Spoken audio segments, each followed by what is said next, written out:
बिस्मिल्लाहिर्रहमानिर्रहीम। सूरह मुतफ़्फ़िफ़ीन के फ़ज़ाइल। सूरह मुतफ़्फ़िफ़ीन मक्की सूरत है। इसमें 32 आयात और एक रुकू है। तलावत की तरतीब के एतबार से ये कुरान पाक की 83 नंबर सूरत है। मुतफ़्फ़िफ़ीन का मानी है नाप तोल में कमी करने वाले।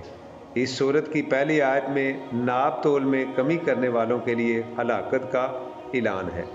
इसीलिए इस सूरत का नाम सूरह मुतफ़्फ़िफ़ीन है। सूरह मुतफ़्फ़िफ़ीन के शुरू में नाप तोल में कमी जैसी अहम बुराई की तरफ तवज्जो दिलाई गई है।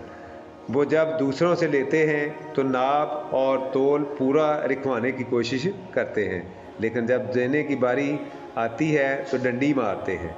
इस सूरत में तालीम दी गई है कि हम जो बात अपने लिए पसंद करें वही दूसरों के लिए भी पसंद करें। सूरतुल मुतफ़्फ़िफ़ीन के इब्तदाई हिस्से में करप्शन और बदअनवानी का इर्तिकाब करने वालों की बुराई बयान की गई है। करप्शन एक नासूर है जो मुआशरे को खोखला कर देती है। इस जुर्म की वजह से मुआशरे में नाइंसाफ़ी और लाकानूनीयत बढ़ जाती है। एक अच्छा मुसलमान और ज़िम्मेदार शहरी होने की हैसियत से हमें इस जुर्म से दूर रहना चाहिए। नाप तोल में कमी करना आखिरत से गफलत की अलामत है। गुनाह करना, हदद से बढ़ना और कुरान मजीद को ना मानना आखिरत के इनकार का नतीजा है। आखिरत का इनकार करने वाले कुरान मजीद को पिछले लोगों की कहानियाँ करार देते हैं। आखिरत को भुला देने और दुनिया ही को मकसद बनाने की वजह से दिलों में जंग चढ़ जाता है। आखिरत को जुटलाने वाले क़यामत के दिन अल्लाह ताला के दीदार से महरूम रहेंगे और जहन्नम में जाएंगे।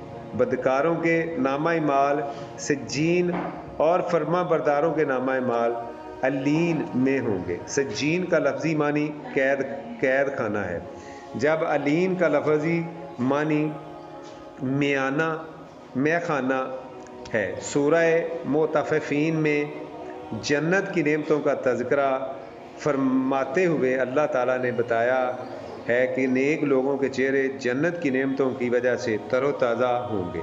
जन्नत की मज़ीद नेमतों का तज़किरा फरमाने के बाद कहा गया है कि वो चीज़ें हैं जिनके बारे में एक दूसरे से आगे बढ़ने वालों का मुकाबला करना चाहिए।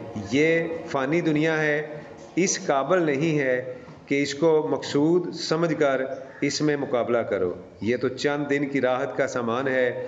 अगर सदमे की बात नहीं, ऐसा खुसारा नहीं जिसकी तलाफ़ी ना हो सके। असल ज़िंदगी तो आखिरत की ज़िंदगी है, जहाँ के खसारे की कभी तलाफ़ी नहीं हो सकेगी। मजाक उड़ाने वाले आखिरत में अजाब का शिकार होंगे। अल्लाह हमें अजाब से बचाए। आमीन। अस्सलाम।